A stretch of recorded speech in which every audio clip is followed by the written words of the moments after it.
Son las 7 de la mañana.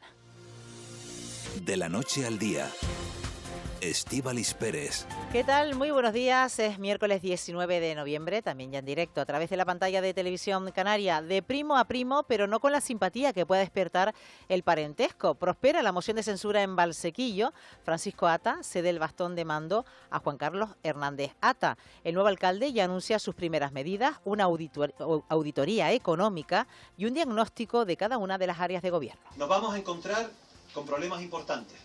Tenemos 6 millones de euros para inversiones al límite del plazo para devolverlos. Vamos a negociar y a pelear cada uno de esos euros en el Cabildo, en Madrid o en Bruselas, donde haga falta. Pero este equipo no se achica ante los problemas ni la adversidad. Es más, se crece. Se rubrica así un nuevo gobierno municipal fruto de una moción de censura, la cuarta en Gran Canaria en los últimos meses, tras San Mateo, Santa María de Guía y Agaete. Y no pinta bien para Canarias lo que se cocina en Europa, tal y como está planteado el marco financiero diseñado para el periodo 2028-2034. Podría hacer mucho daño a las regiones ultraperiféricas, que como Canarias las excluiría como gestoras de sus propios fondos, pero es que además se pone en riesgo 4.000 millones de euros. Fernando Clavijo echa de menos una mayor implicación del Gobierno del Estado. Estaríamos, dice, ante una expulsión de facto. De facto, el marco financiero que se aprobase, si no se modifica, y yo creo que hoy aquí, en esta reunión de alto nivel y en las intervenciones que vamos a tener, lo vamos a dejar claro, sería una expulsión de facto de la Unión Europea a las regiones ultraperiféricas. Hubiese echado de menos la figura de un ministro español en el día de hoy, porque es un encuentro de alto nivel. Pero fíjense, hay otro asunto que preocupa y que nos pone en alerta sobre la situación en la que viven muchas personas ante la falta de vivienda. Tanto es así que las condiciones de habitabilidad son tan precarias y de tanta inseguridad que podrían acabar en tragedia. Escuche. Chiama i pompieri!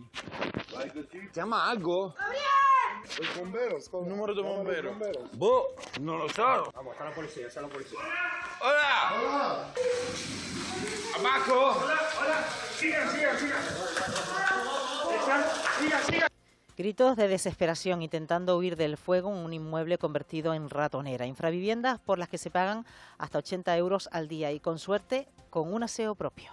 Es una realidad muy horrible que yo, por ejemplo, lleve, como ya te digo, trabajo en las Américas, Los Ángeles, llevo allí 2 años. Es horrible tener un sueldo decente y no vivir decentemente. Aquí somos rumanos, italianos, gallega, yo, y de varios sitios. Pero al fin y al cabo, todos nos apoyamos porque sabemos en la situación que estamos. Y hoy fue, si no llegase la rapidez de todos en ir llamar puerta por puerta, porque ya ves todas las puertas que hay. Todos nos expusimos a que nos pasara algo, pero quisimos sacar a todo el mundo. Si no llegase por esa tubería de agua que rompe, nosotros aquí nos asfixiamos, ¿verdad, Diego? Nosotros el humo lo teníamos todo aquí, estábamos agachados como podíamos. Laura es camarera, la acaban de escuchar, trabaja en Playa de las Américas, en el sur de Tenerife, y es así como Laura ha encontrado una opción para vivir entre paredes de pladur, sin espacio para moverse, con apenas una cama y un microondas. Así viven muchas personas trabajadoras que no tienen acceso a otra vivienda precisamente porque no les alcanza el sueldo. Y no vamos a centrar mucho en esta situación en la que viven estas personas. Y queremos saludar a esta hora de la mañana a Juan Carlos Magdalena, que es presidente de las pymes del sur de Tenerife. Señor Magdalena, ¿qué tal? Muy buenos días. Buenos días, ¿qué tal, Estíbaliz? ¿Cómo estás? Muy bien, mira, sorprendente, ¿no? La realidad que se escondía detrás de estas paredes, que además podía haber acabado en tragedia. Bueno, es una realidad sin duda que además lo lamentable de todo esto es que es algo que ya se había denunciado. No en vano, siendo el primer presidente de las zonas comerciales, ya se vio allá cuando se montaron, ya se vio venir este tema y un poco pues nos pusimos al tanto. En la actualidad, pues la propia zona comercial de la cual sigo siendo vocal, evidentemente, pues obviamente ha seguido denunciando este tema y, como no, como miembro de todas las asociaciones y presidente de PYME, es algo que se ha trasladado en repetidas ocasiones a las autoridades. Porque, bueno, algo presentíamos de que algún día algo podría pasar. ¿Y conoció usted la situación específica de este lugar? Sí, claro que la conocía, y por ello es que te manifiesto una vez más que habíamos puesto en boca de las autoridades la manera que se vivía ahí. De hecho, conozco al propio propietario en cuestión, el que ha hecho esos pequeños nichos para que la gente pueda vivir ahí. Entonces, claro, cuando se juntan una cantidad de tragedias como o lamentaciones o situaciones graves como esta, ¿no? La situación de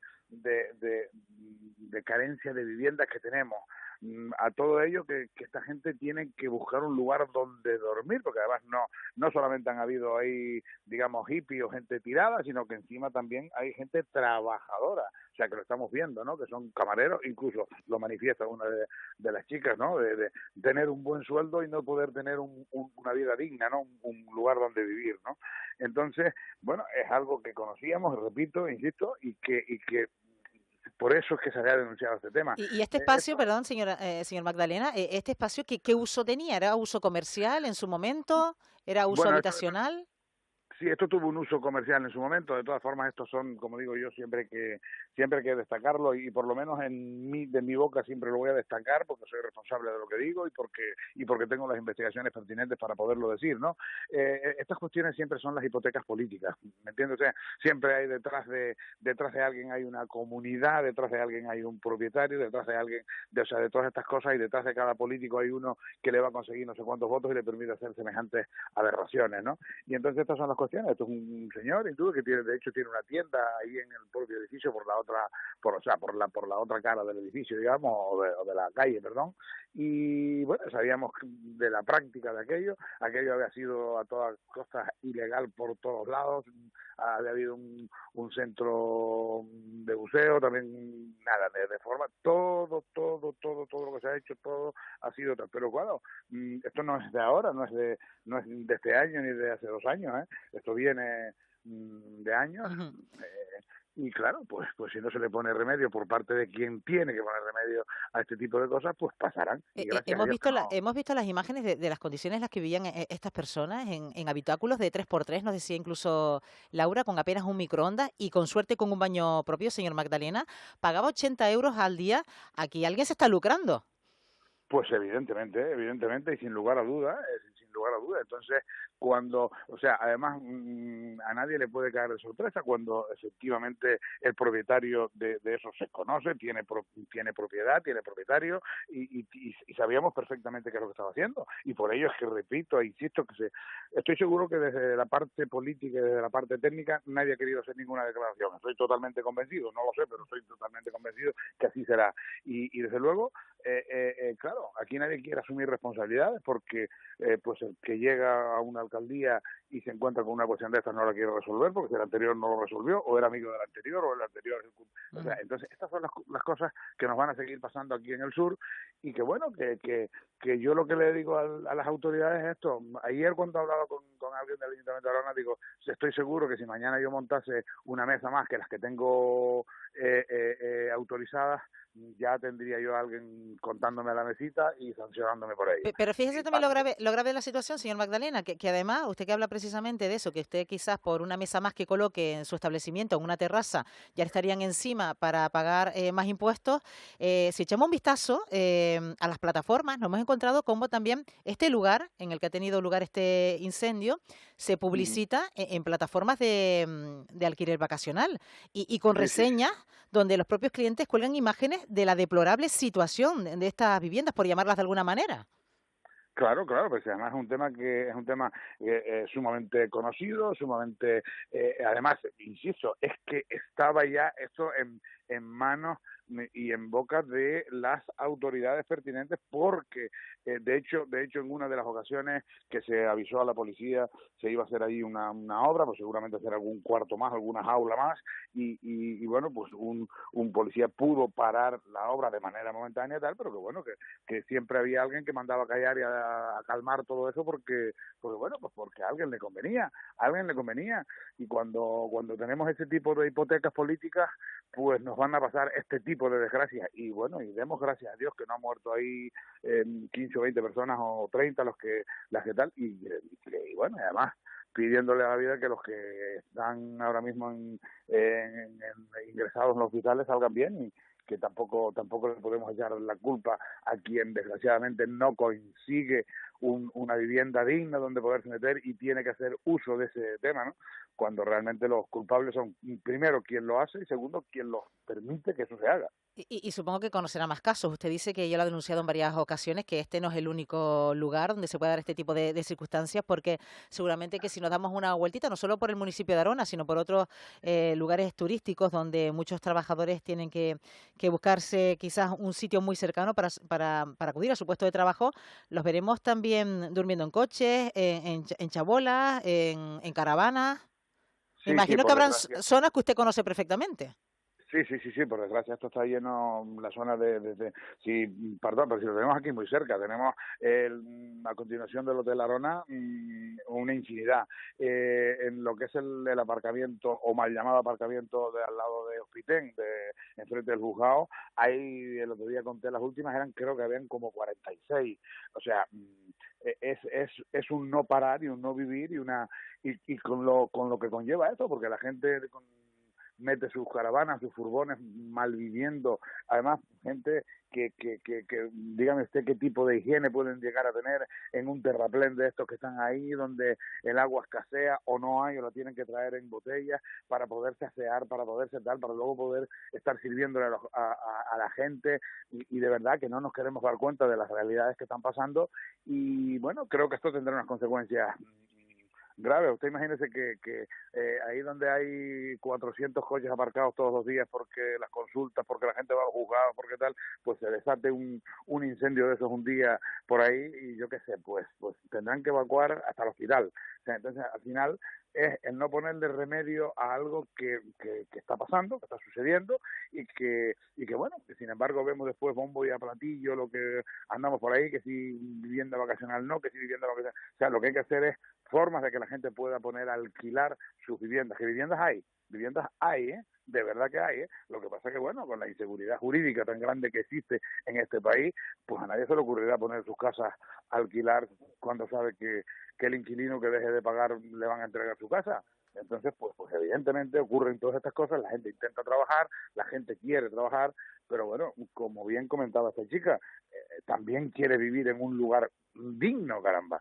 Y yo creo que todos aquellos que trabajamos y todos aquellos que estamos cada día pues dedicados al sector servicios, que no somos otra cosa que eso, que el sector servicios, debiésemos al menos de tener la calidad, ya que la gente tanto se queja de los sueldos. Yo creo que los problemas no van tanto porque no los sueldos no sean lo suficientemente buenos, que evidentemente no lo serán, pero que en algunos casos, pero que hay casos, como lo comentaba esta señorita, que tienes un sueldo digno y no tienes un lugar...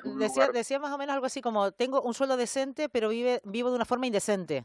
Efectivamente, yo creo que eso es lamentable, eso todavía es más lamentable, ¿no?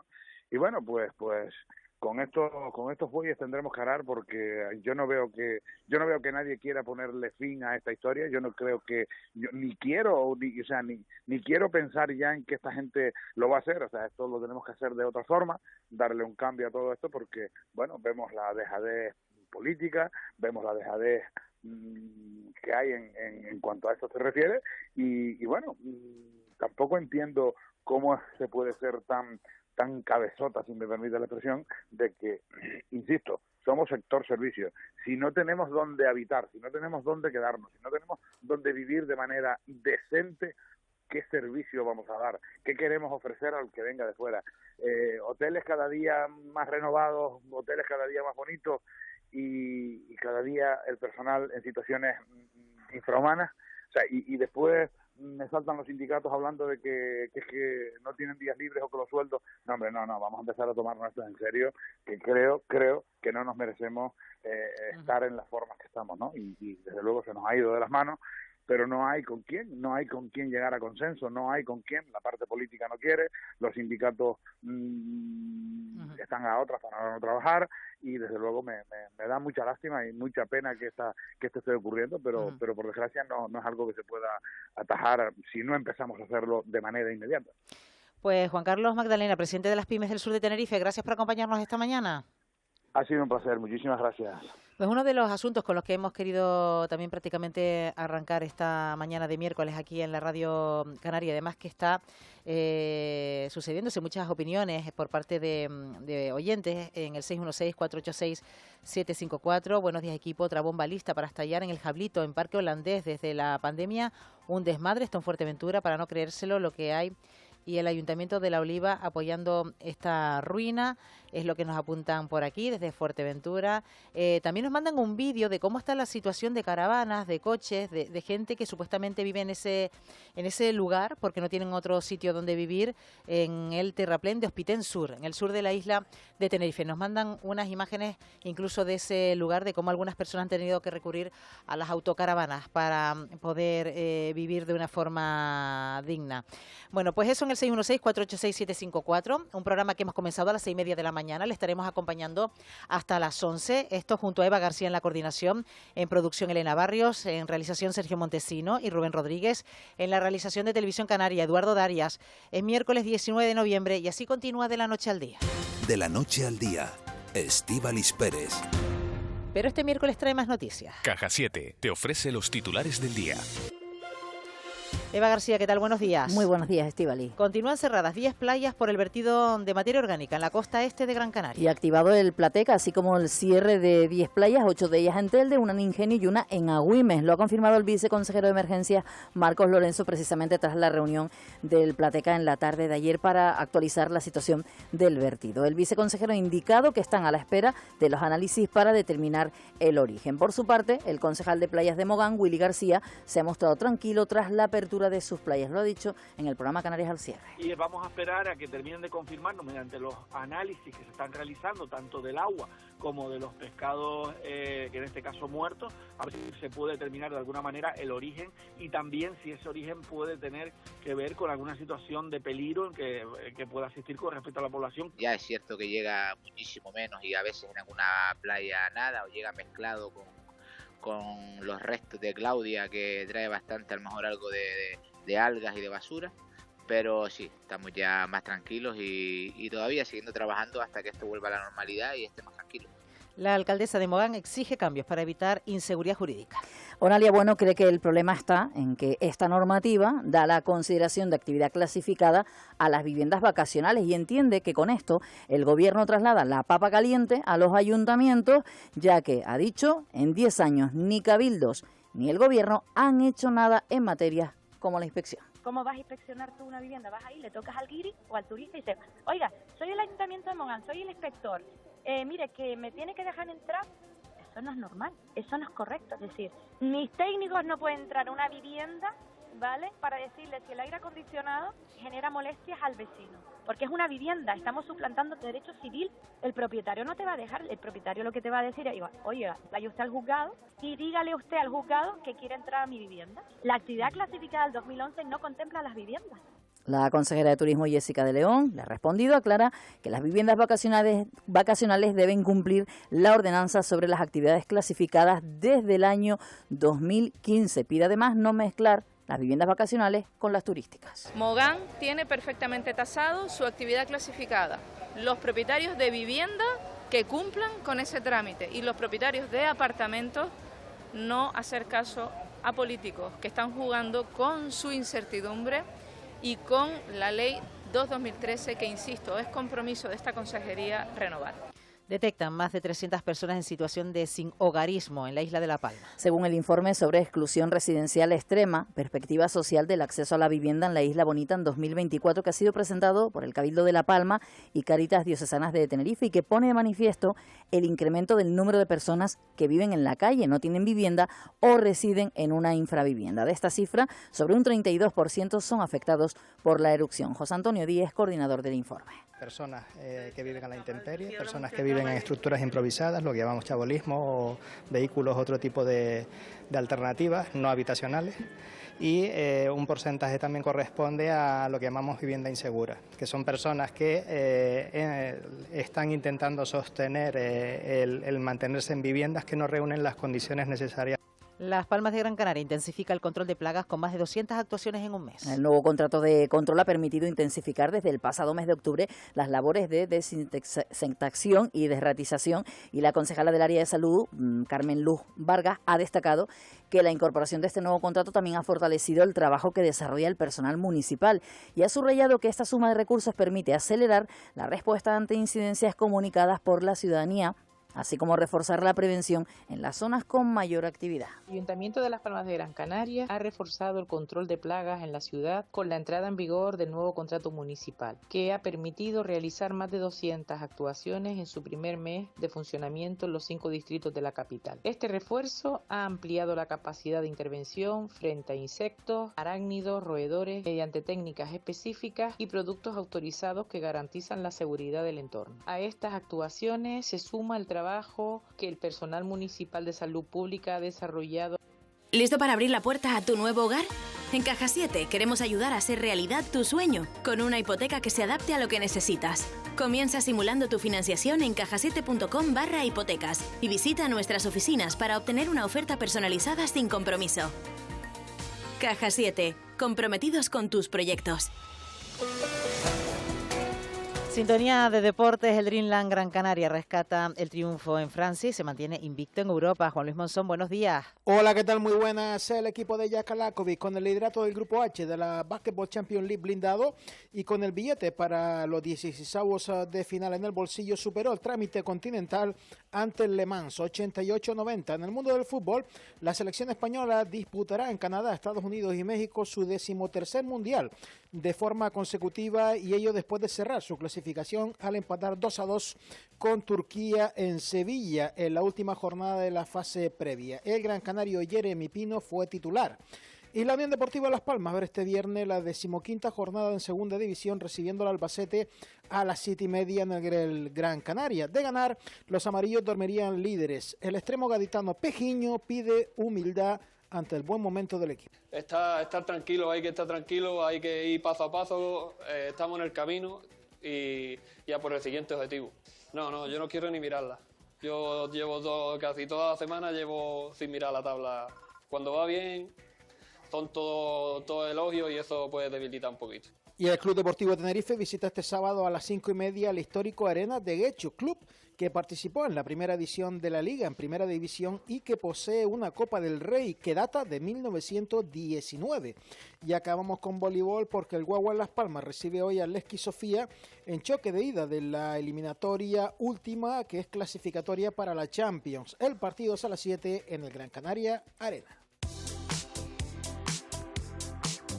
OUNAT, la mejor alimentación natural para tu perro y tu gato, te ofrece este espacio.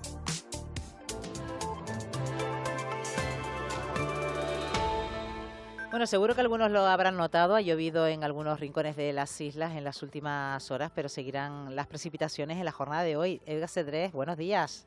Buenos días, Estíbaliz. Nueva jornada de tiempo otoñal aquí en el archipiélago con intervalos nubosos de cierto desarrollo que nos han estado dejando algunas precipitaciones localmente en forma de chubasco la pasada madrugada en la cara norte de las islas, incluso también en el norte de la isla de Lanzarote.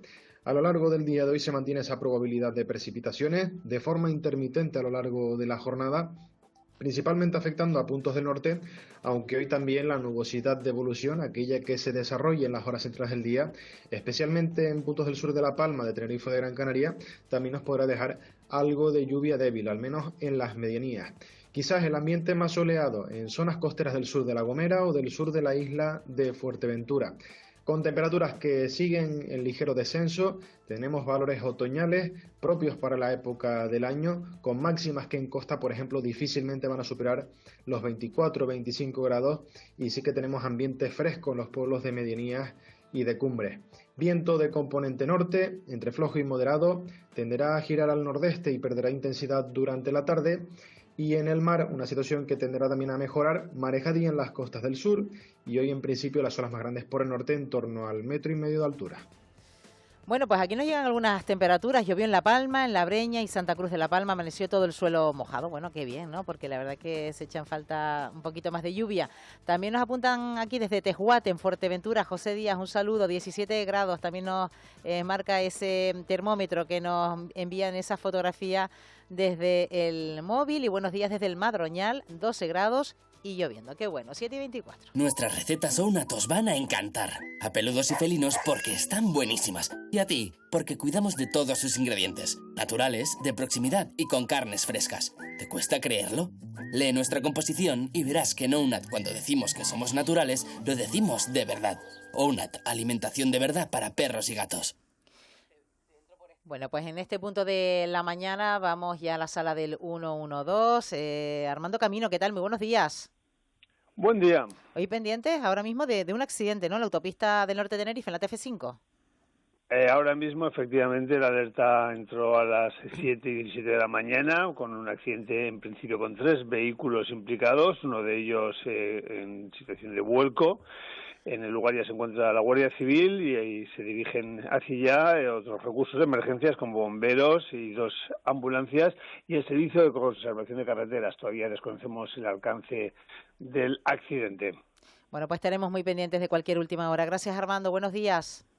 Buen día, muchas gracias. Y eso supongo que se estará notando en la carretera, Eva. Sí, para los que ahora mismo salgan de Santa Cruz de Tenerife, ya que empiecen a tener precaución o buscar alternativas, porque, como bien dice Armando, hace tan solo 10 minutos se recibió la alerta, pero ya la intensidad de tráfico se nota, Estíbaliz, prácticamente para que la gente se haga una idea, justo antes del tanatorio, sentido norte, hablamos. TF5 ha sido el vuelco de un vehículo, hay 3 vehículos implicados, así que todos los que accedan, que intenten salir de Santa Cruz de Tenerife hacia el norte, pues intentar buscar alternativas porque ya comienza la retención. El accidente acaba de ser en estos momentos. Y luego en sentido Santa Cruz de Tenerife, te decía esta mañana, hace un ratito, que sí, pues sigue así, sigue siendo el tráfico lento. Desde ese punto es verdad que luego se intensifica más por la Matanza, pero luego sigue también complicada Sausa Alta, Coronte, pasa incluso Guamás hasta el aeropuerto. Así que la TF5 complicada hoy, tanto sentido Santa Cruz de Tenerife como sentido norte. En el caso de la TF1 también circulación lenta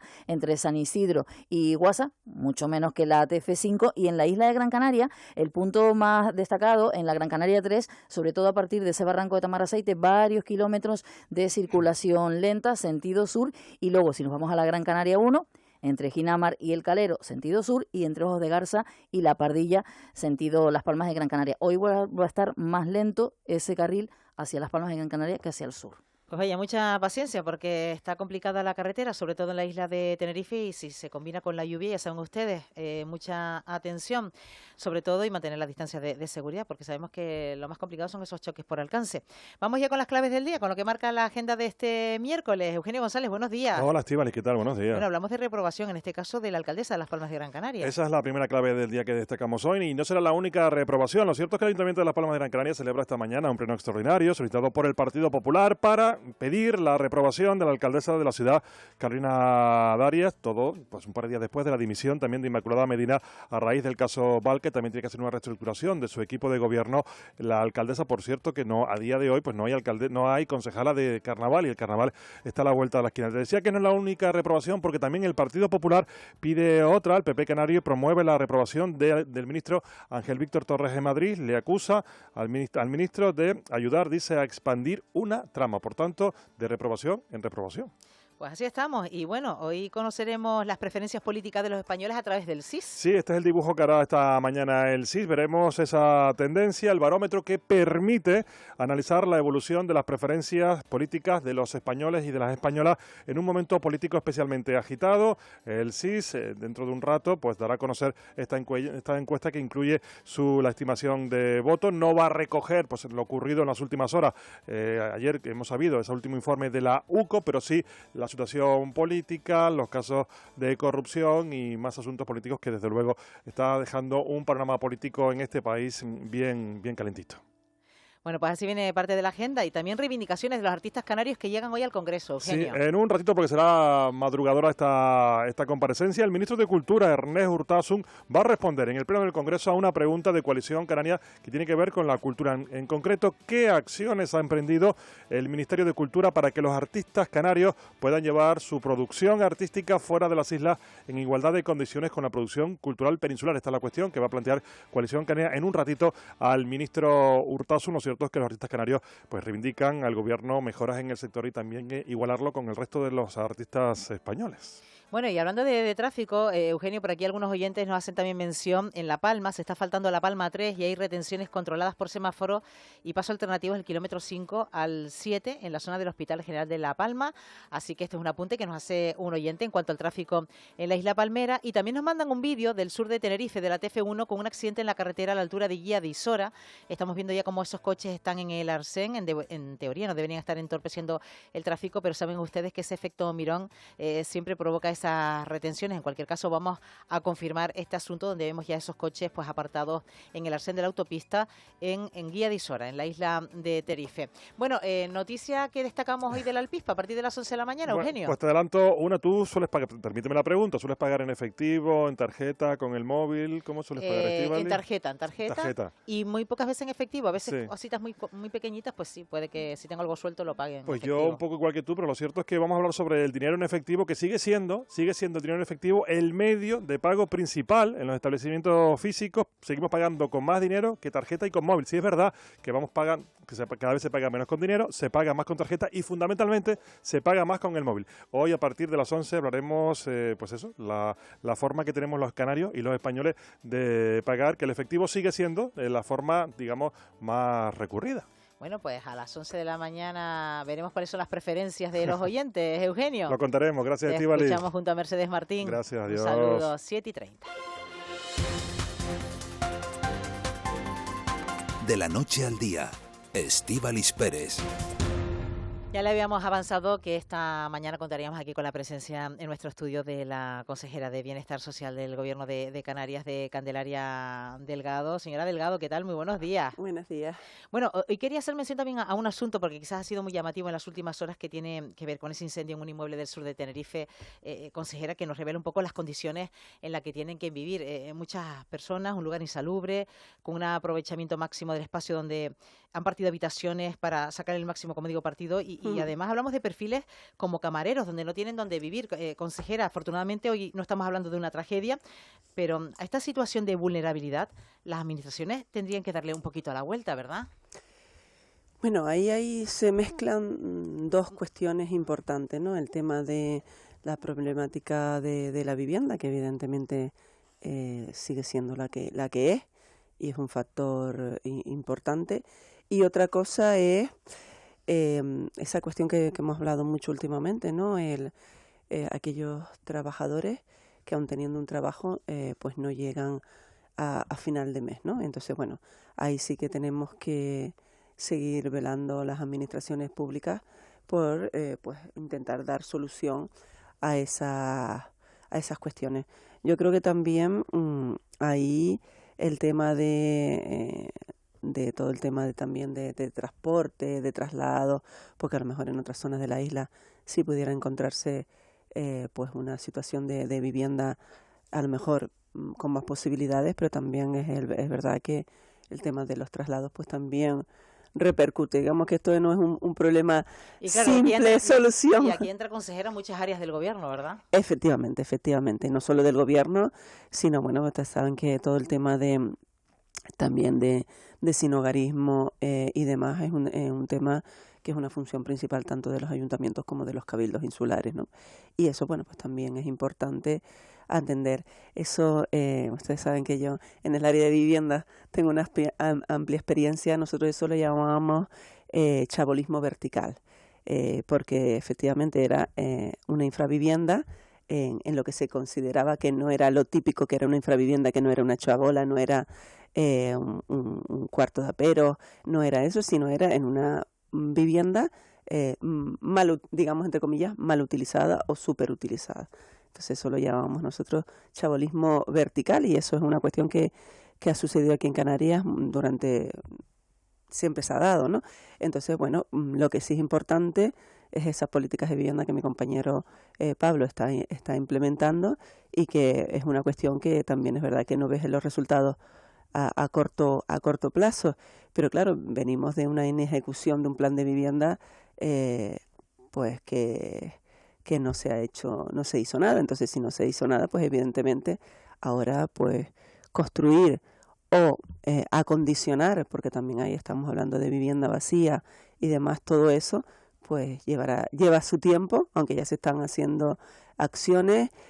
También me consta que por ejemplo, el sector hotelero está buscando soluciones de viviendas, soluciones habitacionales a los trabajadores, a sus trabajadores, y eso también yo creo que digamos que aquí es un entre todos, ¿no? Entre todos tenemos que poner a aportar soluciones, entre todos tenemos que dar esa solución a ese problema de la vivienda que tenemos en Canarias y que es parte fundamental de esa problemática, está claro. Mayer Trujillo, buenos días. ¿Qué tal? Buenos días, Estíbaliz. Buenos días, consejera, ¿no? Desde luego hay que buscar soluciones primero por esas personas afectadas y segundo porque si no terminan tocando a la puerta de los servicios sociales, ¿no? Porque si no les salen los números, es que ayer nos quedamos impresionados del dinero que estaban pagando por noche. Sí. Que yo se lo comentaba a Estíbaliz y digo, insístele en esa cuestión porque es que no salen los números. ¿Cómo pueden estar pagando 60 o 80 euros por noche? Es como si fueran turistas.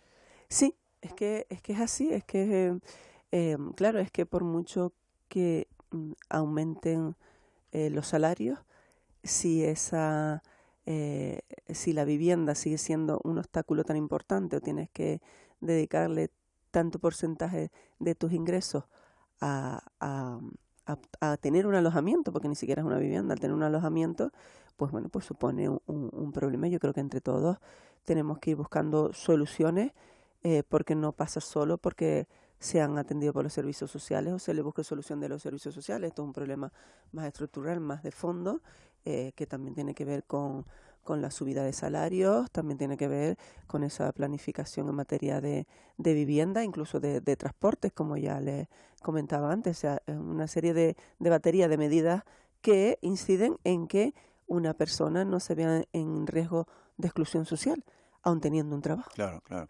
Bueno, me comentaba hace un momentito la consejera antes de entrar al estudio que están terminando de conformar los equipos para los certificados de discapacidad. Sí. Nos avanzaba incluso el dato de cuántas personas hay esperando por ese certificado, que es una barbaridad de gente esperando por ese certificado, más de 30.000 personas.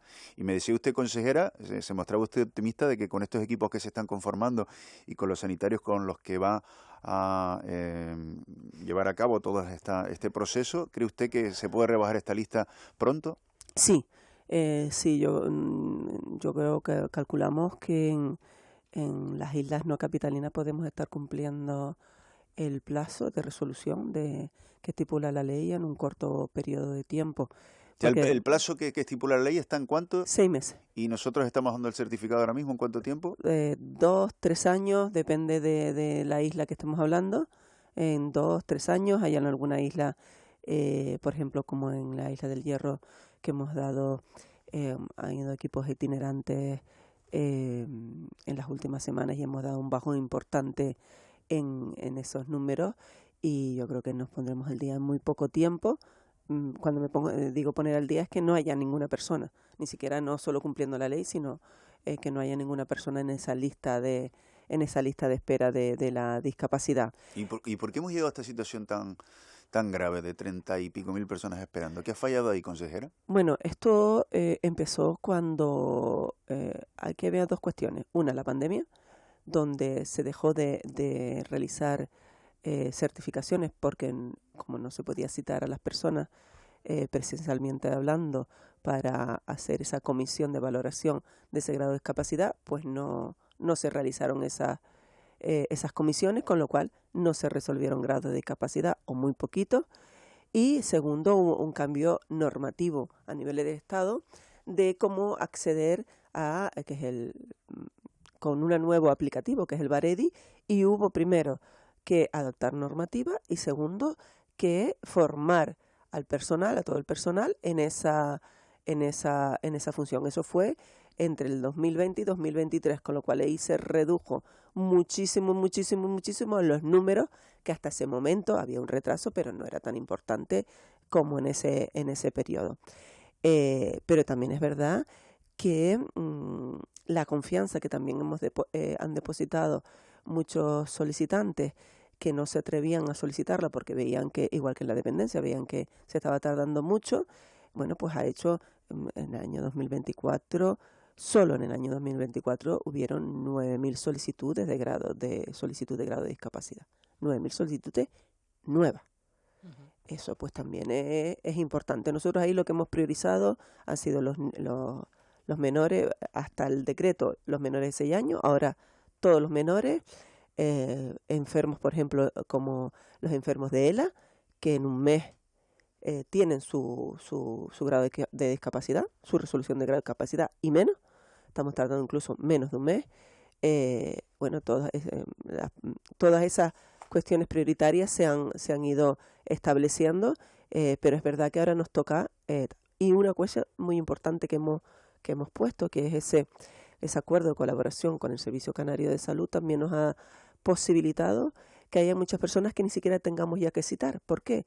Porque tenemos los informes médicos actualizados, porque nuestros médicos acceden a los informes médicos del Servicio Canario de Salud, con lo cual no tenemos que pedirle esos informes médicos al ciudadano y no tenemos que ni siquiera citar al ciudadano vamos a ver.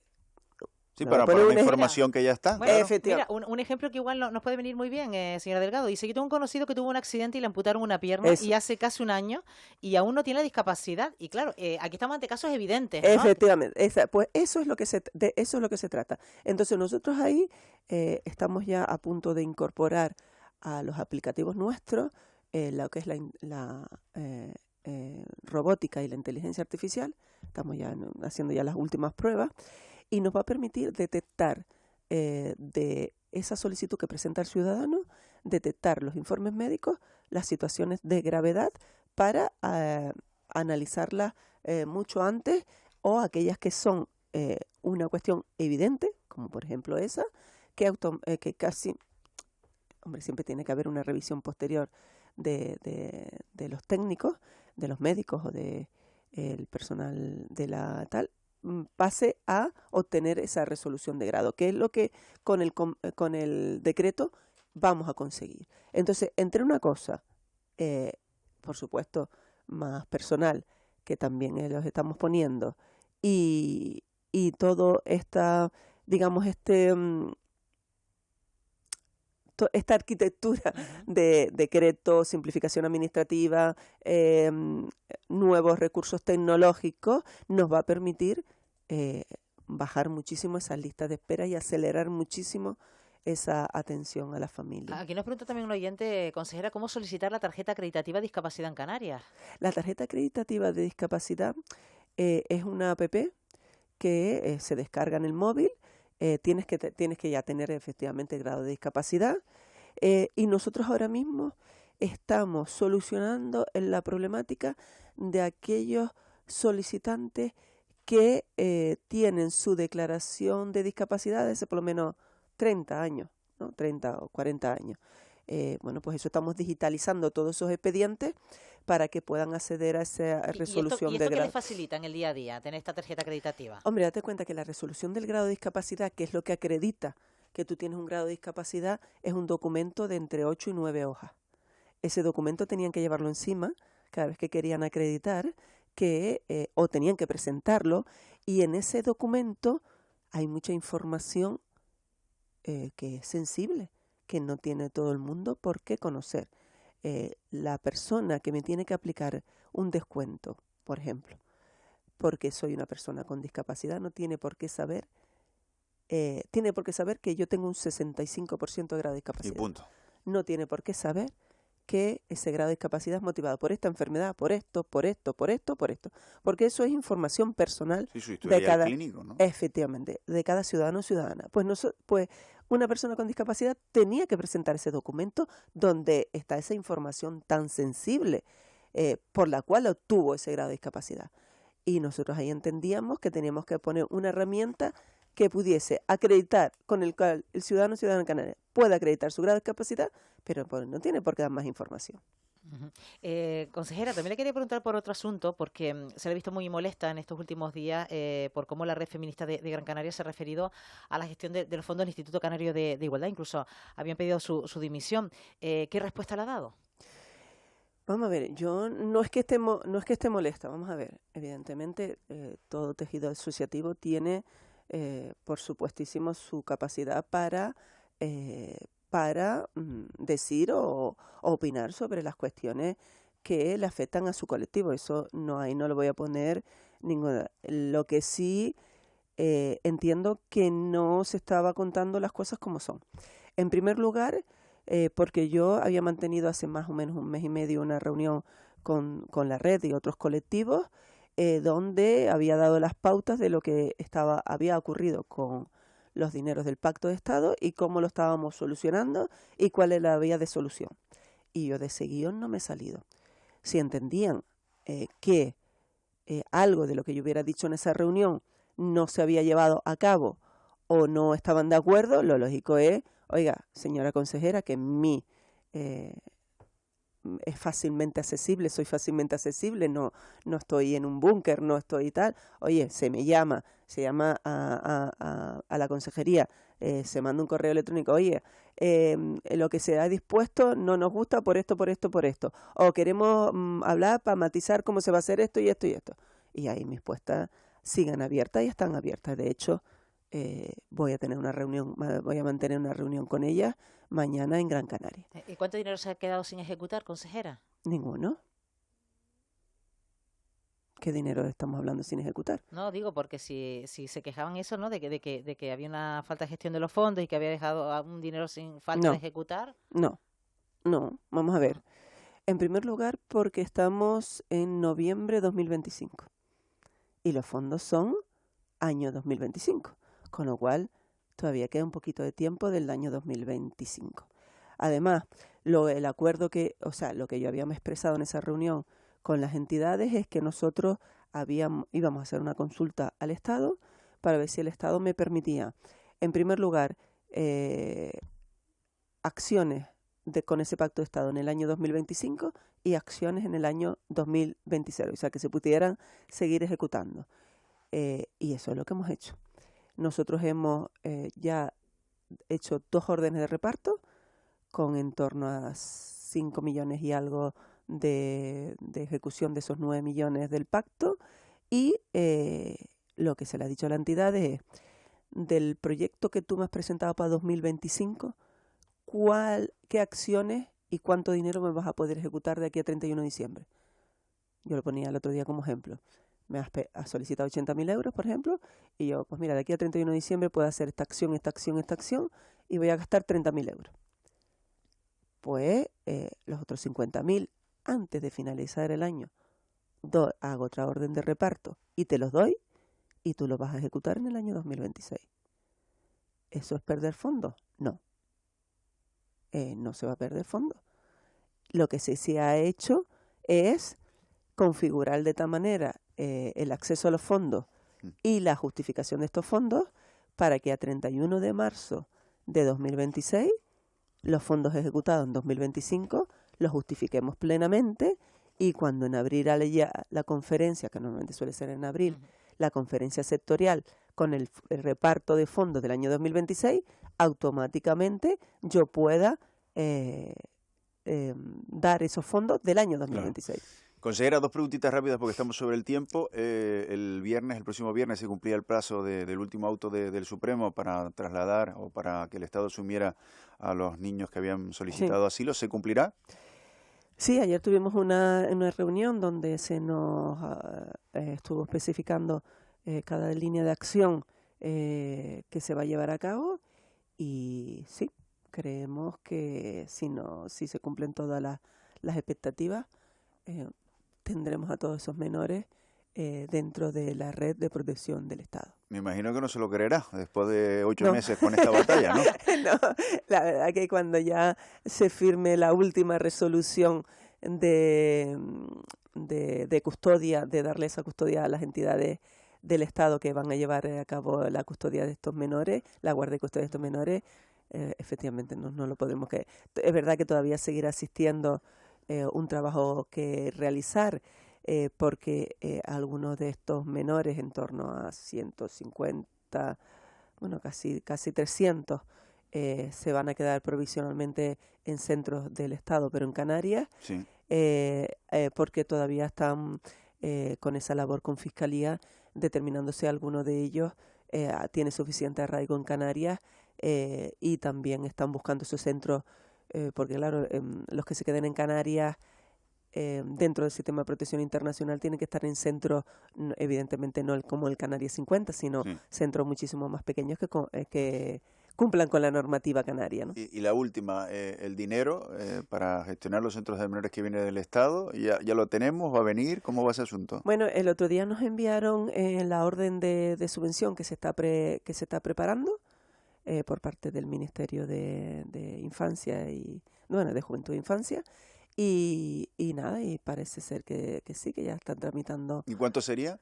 Pues mira, nos hemos llevado la sorpresa que han puesto 100 millones. ¿Pero 100 millones para este año? 100 millones a ejecutar entre 2025 y 2026. No sé si es un adelanto de los 50 del año que viene o es que el año que viene me van a dar otros 100 millones.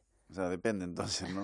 No, lo digo porque como usted nos ha explicado en otras ocasiones que esto nos cuesta más o menos como 200 millones, sí, pues el Estado pondría un 25% si son 50, ¿no? Efectivamente.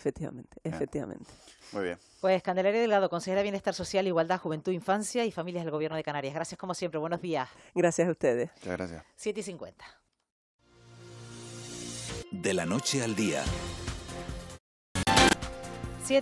7:52 de la mañana, continuamos aquí en De la Noche al Día y también muy pendientes de lo que ocurre en la carretera porque siguen las colas y de qué manera, Eva García, en la autopista del norte de Tenerife. Sí, a primera hora les contábamos un accidente que sigue estando activo y están los recursos en el lugar. Hablamos de la TF5 sentido norte a la altura del hospital, ya la retención se nota incluso desde la curva de Taco, sentido norte, pero es que también sentido Santa Cruz de Tenerife, Estíbaliz, y sobre todo desde ese punto hacia Tacoronte está la vía prácticamente parada en algunos puntos hasta Tacoronte, incluso pasando hasta el Sausal. Circulación muy lenta, tanto sentido norte como sentido sur de la TF5 en la isla de Gran Canaria, entre las vías principales, sobre todo se nota tráfico a esta hora intenso en la Gran Canaria 3. Pues seguiremos muy pendientes de lo que ocurre en las carreteras, así que máxima precaución. Gracias, Eva.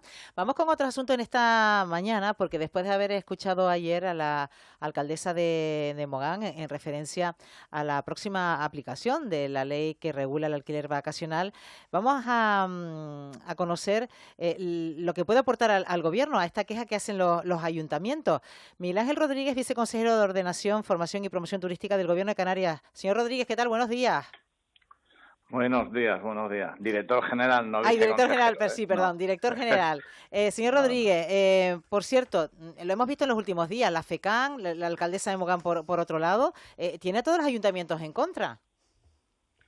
No, en absoluto. Hay algunos ayuntamientos en contra. La FECAN, lo que es la ejecutiva, manifiesta recelos y suspicacias y discrepancias, pero tengo que decirles que sin fundamento alguno, no. Hay ayuntamientos que son modélicos por haber cumplido siempre la norma y otros que no son tan modélicos y algunos incluso que no la han cumplido en absoluto. Entonces, cada uno tiene que asumir la responsabilidad de las consecuencias de sus actuaciones. Bueno, ayer, buenos días Miguel Ángel, hablábamos con Onalia, que como sabe la alcaldesa de Mogán está muy enfadada con este asunto, ¿no? Y ponía el foco, por ejemplo, en las inspecciones. Vamos a recordar lo que nos decía Onalia Bueno. ¿Cómo vas a inspeccionar tú una vivienda? Vas ahí, le tocas al guiri o al turista y dices, oiga, soy el Ayuntamiento de Mogán, soy el inspector, mire, que me tiene que dejar entrar. Eso no es normal, eso no es correcto. Es decir, mis técnicos no pueden entrar a una vivienda, ¿vale?, para decirle si el aire acondicionado genera molestias al vecino, porque es una vivienda, estamos suplantando derecho civil. El propietario no te va a dejar, el propietario lo que te va a decir es, oye, vaya usted al juzgado y dígale usted al juzgado que quiere entrar a mi vivienda. La actividad clasificada del 2011 no contempla las viviendas. Miguel Ángel, vamos a aclarar este asunto. Vamos a empezar por lo de los técnicos. ¿Pueden los técnicos municipales entrar a una vivienda de alquiler vacacional? Bueno, lo primero que tengo que expresar es la total, absoluta y completa discrepancia con lo que dice la señora Onalia Bueno y además un disgusto profundo por la forma en que lo hace. Lo primero, no se trata de que ningún técnico entre en ninguna vivienda. No es verdad. Lo que dice la Ley de Procedimiento Administrativo, y quien quiera verlo es la Ley 39/2015 en su artículo 69, es que cuando alguien presenta una comunicación, en este caso de actividad clasificada, lo que tiene que hacer la administración competente, que es el ayuntamiento, son tres cosas diferentes: comprobación, inspección y control. Y lo que se le pide en esta materia a los ayuntamientos es comprobación, que es documental. Es tan sencillo como esto. Cualquier persona que haya tenido que tramitar una actividad clasificada, que son decenas de miles en Canarias, los que tienen una lavandería, los que tienen un campamento, los que tienen garajes de más de 100 metros, sabrán que lo que hace el ayuntamiento es verificar si ha presentado la documentación técnica, si ha presentado el seguro de responsabilidad civil, si tiene la primera ocupación, si urbanísticamente cumple. La comprobación es documental sin salir de la oficina. No es verdad que tengan que ir a visitar una vivienda ni entrar. No es verdad. Es lamentable que se diga de esa manera. Lo primero, la comprobación es documental. Lo segundo, Cuando se aprobó el decreto 113-2015 de viviendas vacacionales, se modificó un decreto 142-2010 y pasa automáticamente a ser un establecimiento de alojamiento turístico. Ya no es una vivienda, es otra cosa. Por lo tanto, no se puede intentar, y lamento decirlo así, engañar a la gente con este tipo de demagogia. Lo siento, es inadmisible. Inadmisible. No se tiene que entrar en ninguna vivienda, no se exige que los técnicos vayan a ver las viviendas y lo que tiene que hacer cada ayuntamiento es la comprobación documental. Insisto, cualquier persona que haya tenido que tramitar una actividad clasificada, todas las oficinas técnicas municipales sabrán que lo primero que tienen que hacer es la comprobación documental, que no han hecho muchos ayuntamientos. ¿Y si es necesaria la inspección, Miguel Ángel? ¿Se puede visitar esa vivienda? Si es necesaria la inspección, no es una vivienda, es un establecimiento de alojamiento turístico. Y allí podría no hay entrar. residentes y no tiene... Claro, lo que no puedes hacer es entrar, como en su día dijo algún ministro, con una patada a la puerta. No. Va a visitar un establecimiento de alojamiento turístico y para eso consultará en el Registro General Turístico quién es el explotador y le dirá, mire usted, quiero ir a inspeccionar personalmente, a través del personal municipal, ese establecimiento de alojamiento turístico en la modalidad de vivienda vacacional, el día 15 a las 9 de la mañana. Usted, explotador Pepe Pérez, tiene que estar allí presente para ir a verlo. Va y lo inspecciona. Igual que inspecciona un bar, un restaurante, un hotel, un apartamento, una villa, un bungalow, que son también actividades clasificadas. Sí. No es que llegues allí, llames a la puerta, entres. No hay que, por seguir con lo que decía Onalia Bueno, no hay que tocar a la puerta del guiri. Evidentemente. ¿Usted cree que realmente aparece por allí un inspector, le toca, oiga, y déjeme... No, hombre, no. Es más, si ven la ley que ha aprobado el Parlamento y si se toman la molestia de ver los reglamentos de la Ley de Actividades Clasificadas, verán que la inspección se planifica y la ley obliga, Ley 7/2011, a aprobar planes de inspección. La gran pregunta es, señora Bueno, ¿ha aprobado usted sus planes de inspección? Y en los planes de inspección verán qué tipo de establecimiento, qué tipo de inspección llevan a cabo. No, hay que ser más serios. Sinceramente, no había escuchado esas declaraciones y no tengo más remedio que rechazarlas de plano y contundentemente. No es admisible expresarse de esa manera. Pues Miguel Ángel Rodríguez, director general de Ordenación, Formación y Promoción Turística del Gobierno de Canarias. Gracias como siempre. Buenos días. Adiós, buenos días. Bueno, y casi llegando a las 8 de la mañana, tiempo ahora de ceder el testigo a nuestros compañeros, compañeras de Buenos Días Canarias. Pilar Rumeu, ¿qué tal? Buenos días. Buenos días, Estíbaliz Mayer. Buenos días, Canarias. El incendio que se produjo ayer en un edificio en la zona